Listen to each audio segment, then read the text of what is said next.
So we are Team Leopard. This is our Mark Strat final presentation. I'm Paulina. I'm Stephanie. I'm Sarah. So just a little bit about what we've done.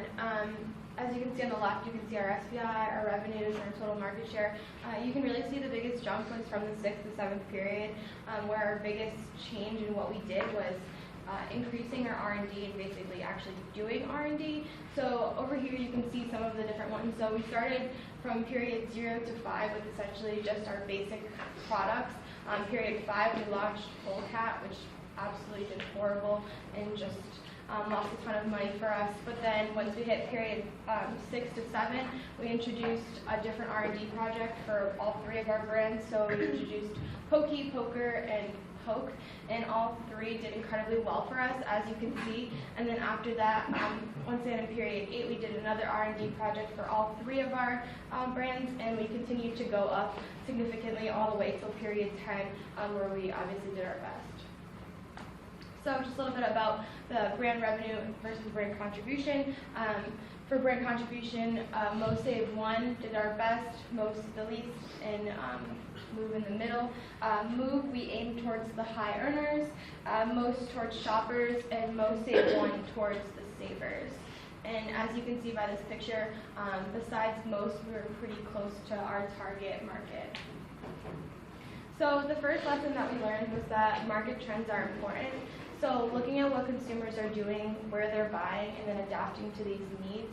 So the 2 charts that you guys see are different reports that everyone has looked at in the past when doing different R&D or just basically making their decisions. So we found that it was really important to making sure we're looking at these, because even in the real world, you want to make sure that you know what your consumers want in order to, or what they're doing in order to accommodate them. And then this quote was by CEO Scott Cook, who was the CEO for Intuit. He basically said even some of the greatest technology-led revolutions are really were only made because of possible trends that are already present. So we found that even more interesting because a lot of our decisions were made off of what consumers are already doing. So an example that we found is definitely an old one is Lego. So when we grew up, we all used those little Lego toys. And back in 2005, Lego was having, or a little before that, they're having a tough time, basically because of market trends and that the consumers, us, we were moving away from these toys and moving more towards technology. So Lego actually launched different things. So they launched their Lego factory, and since then they've continuously had to follow these trends, which even though they were buying behaviors and headed more towards like technology, so LegoFactory.com or like video games, to just adjust to what their consumers wanted. The second lesson we learned was to invest in R&D, as most of us have already said. So investing in R&D encourages innovation. It offers an opportunity to rebrand and basically strengthen our market.